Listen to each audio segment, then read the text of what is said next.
warahmatullahi taala wabarakatuh dan salam sejahtera. Murid-murid yang cikgu kasihi, hari ini kita akan belajar bahasa Melayu tahun 6, tema 2, unit 4 yang bertajuk Nasihat Pakar Pemakanan, halaman 24 dan 25 bersama dengan Cikgu Zainita binti Husin. Murid-murid yang cikgu kasihi, objektif pembelajaran kita pada hari ini diharapkan agar kamu dapat bertutur untuk menyampaikan sekurang-kurangnya 3 daripada 4 maklumat dan idea bagi pelbagai tujuan. Kriteria kejayaan pula diharapkan yang pertama, kamu dapat bertutur untuk menyampaikan maklumat dan idea, dan yang kedua diharapkan agar kamu dapat bertutur untuk membuat rumusan dan ramalan secara bertata susila. Baiklah murid-murid, ini merupakan tajuk bagi unit 4 iaitu Nasihat Pakar Pemakanan. Izzah dan ibunya Puan Zurina sedang menuntun rancangan bual bicara kesihatan. Topiknya tentang masalah obesiti. Selamat datang Encik Hisham. Bolehkah Encik terangkan masalah obesiti dalam kalangan rakyat Malaysia? Terima kasih kerana mengundang saya. Untuk makluman penonton, obesiti berlaku disebabkan oleh beberapa punca. Antaranya termasuklah pemakanan yang tidak terkawal. Kawalan pemakanan merupakan cara terbaik untuk mengatasinya. Pengambilan makanan berzat dan seimbang akan menghindari kita daripada obesiti. Itu dia merupakan topik tentang masalah obesiti. Puncanya antaranya ialah termasuk punca obesiti, termasuk antara puncanya ialah pemakanan yang tidak terkawal. Baiklah, ini pula merupakan raja punca obesiti. Pertama disebabkan oleh keturunan, dan yang kedua disebabkan oleh kurang bersenam, dan seterusnya amalan pemakanan yang tidak sihat, dan seterusnya punca obesiti, faktor persekitaran, dan seterusnya pengaruh emosi. Baiklah, ini merupakan perbualan Puan Zurina dan Izzah. Apa kata mari sama-sama kita baca perbualan antara Puan Zurina dan juga Izzah dan jawab soalan di tempat kosong yang telah dikosongkan, yang ada yang gambar mulut ni kan. Kita kena isi dan jawab. Baik, mari sama-sama kita baca. Puan Zurina telah berbual dengan Izzah. Izzah, obesiti berpunca daripada pelbagai faktor yang tidak dijangka seperti faktor keturunan dan persekitaran. Ya Ibu, obesiti juga disebabkan oleh sikap kita yang apa? Tadi kita pun dah terangkan kat sini kan, ada dalam rajah tu kan? Betul obesiti juga disebabkan oleh sikap kita yang kurang bersenam. Amalan pemakanan yang kurang baik dan juga pengaruh emosi. Ada dalam rajah di atas ni, punca obesiti. Kan?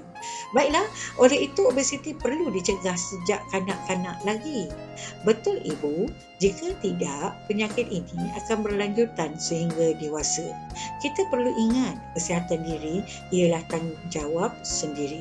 Jika telah mendapat obesiti, kita akan mengalami pelbagai masalah. Apa masalah obesiti?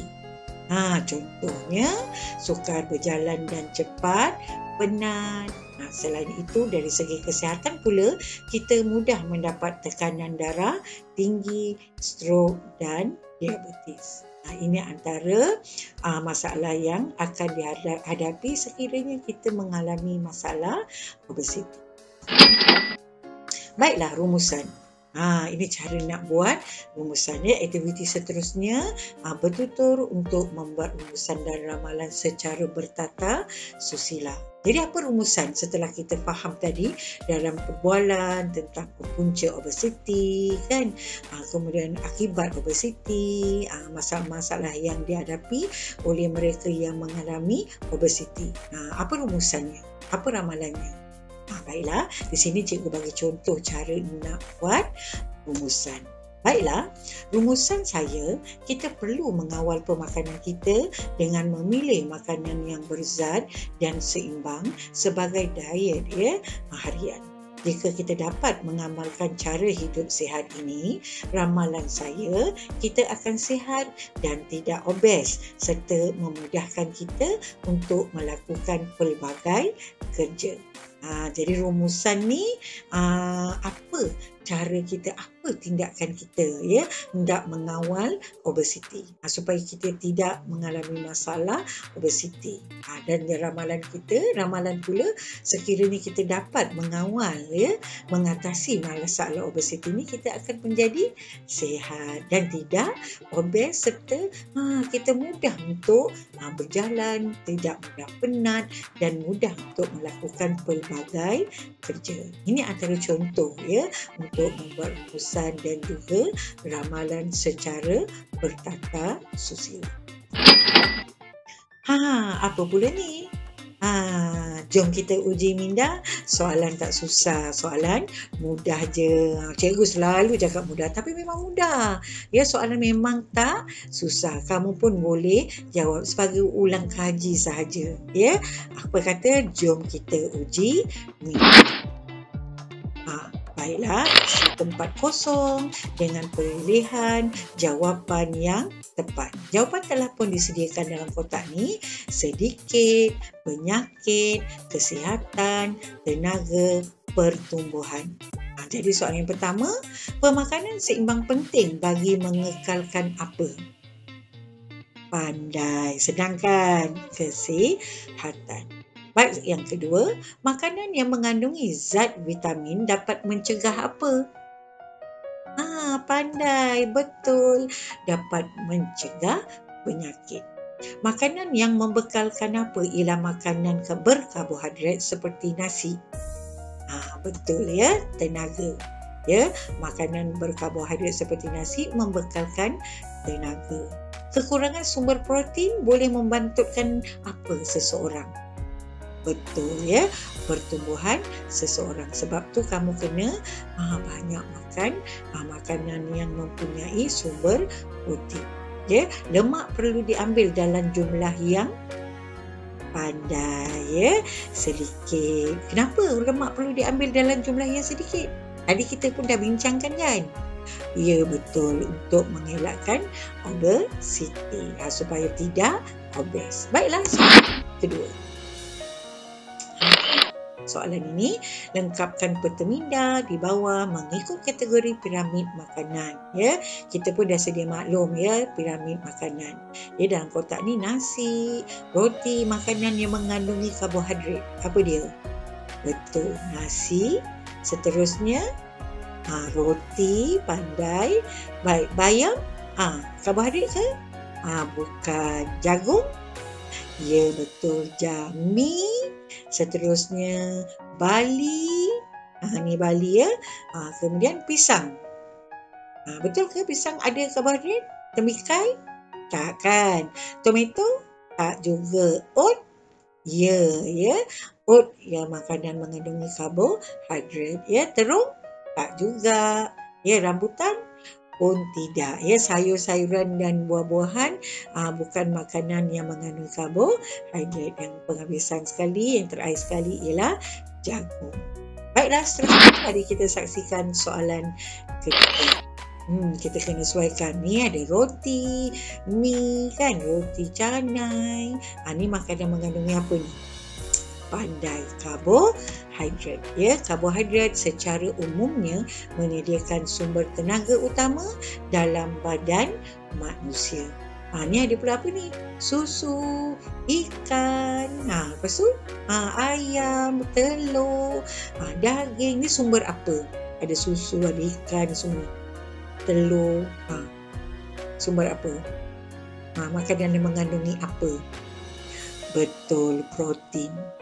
Protein merangsang pertumbuhan dan penggantian tisu dalam otot badan. Ini pentingnya protein dalam badan kita. Kemudian yang ni ada buah-buahan, sayur-sayuran macam tadi kan. Bukan makanan yang mengandungi karbohidrat, tapi makanan yang mengandungi apa? Betul, vitamin. Ya, kebanyakan vitamin berfungsi sebagai koenzim yang diperlukan bagi memudahkan tindak balas enzim. Ya, ini merupakan makanan yang mengandungi vitamin. Dan yang terakhir sekali memang dah tak ada pilihan, mestilah ya, kita pun nampak minyak, coklat, kek, apa semua, gula-gula. Lemak penting sebagai tenaga yang tersimpan di dalam tubuh yang diperlukan untuk melakukan sebarang aktiviti, tapi tidak boleh diambil secara berlebihan. Pandai semua, tahniah cikgu ucapkan. Baiklah murid-murid, apa kata mari sama-sama kita jawab soalan keempat. Baiklah, sebelum itu kita baca dulu jawapan yang telah disediakan di dalam kotak yang berwarna-warni. Protein 4, gemuk 3, lemak, karbohidrat, tenaga. Piramid makanan Malaysia mempunyai berapa aras? Berapa aras? 3 aras ke 4 aras? Pandai, 4 aras. Baik, yang kedua, setiap aras mengandungi zat makanan yang pelbagai.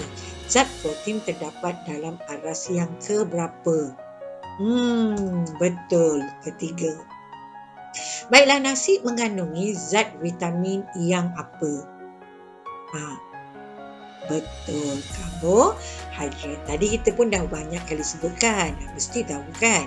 Baik, karbohidrat memberikan sumber apa kepada tubuh badan supaya kekal cergas setiap hari untuk melakukan aktiviti? Sumber apa? Betul, sumber tenaga. Baik, makan makanan yang berada di aras 4 akan menjadikan seseorang itu berisiko untuk menjadi apa? Yang aras 4 kena makan sedikit tu. Kena berisiko untuk jadi apa? Kalau kita makan berlebihan. Pandai, menjadi gemuk. Ya, makan yang lemak, apa semua manis-manis, tak boleh makan secara berlebihan. Ya, kita akan menyebabkan kita jadi gemuk ataupun obes. Ya, kek tergolong dalam makanan yang mempunyai kandungan gula dan apa yang tinggi? Betul, lemak yang tinggi. Ayam dan ikan tergolong dalam makanan yang memberikan sumber jenis pandai, protein. Tahniah cikgu ucapkan kepada semua kerana telah berjaya menjawab soalan dengan betul. Baiklah, ini pula merupakan QR code dan pautan Datin Tubi menjawab soalan Bahasa Melayu tahun 6. Ya, cikgu harap kamu semua dapat menjawab soalan yang diberikan ini. Baiklah, itu sahaja daripada cikgu. Sekian, selamat maju jaya. Pindang muda dibelah dua, anak burung mati dirangga. Dari muda sampai ketua, ajaran baik jangan diubah. Itu sahaja daripada cikgu. Sekian, wabillahi taufiq wal hidayah.